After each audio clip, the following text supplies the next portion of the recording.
so-called deadwood, a word which I don't like, as you know, comes in all sorts of forms. Branches may fall off a tree. You might want to take some branches off a tree, maybe for safety reasons. And when they are left on the ground, they serve as a different sort of habitat for all sorts of other insects which will only live there, either within the rotting wood as it softens, or underneath as well.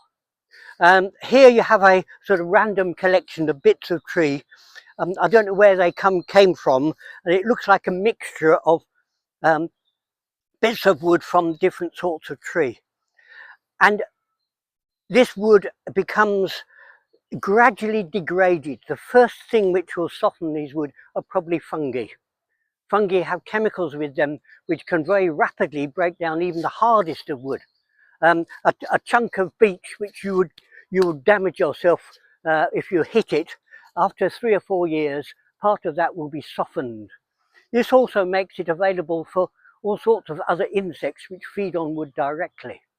And of course, where you have herbivores feeding on this dead woody material, you'll then have carnivores, as on the sort of Serengeti plains out in Africa. You've got the lions, which are the top predators.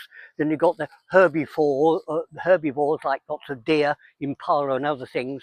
There's this combination of carnivores and herbivores, even within and below these logs here. I'll show you one in a moment. One thing you can do is look under logs.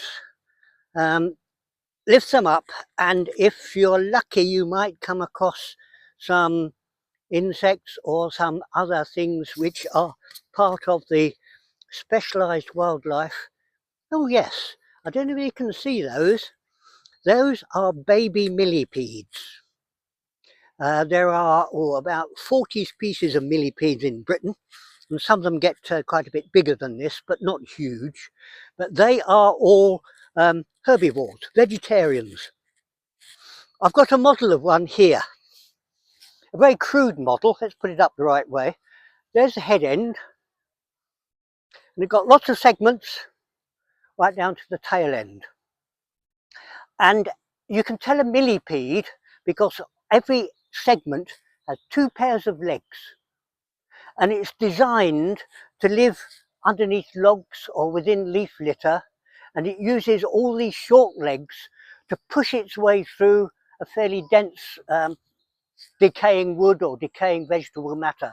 You imagine all those legs, you can really push your way through, and it will push its way through seeking a nice juicy semi-decayed vegetable material. Most millipedes in Britain don't do our crops harm, except you might see some inside potatoes. Not so common these days because potatoes are protected by the use of insecticides and so on by farmers.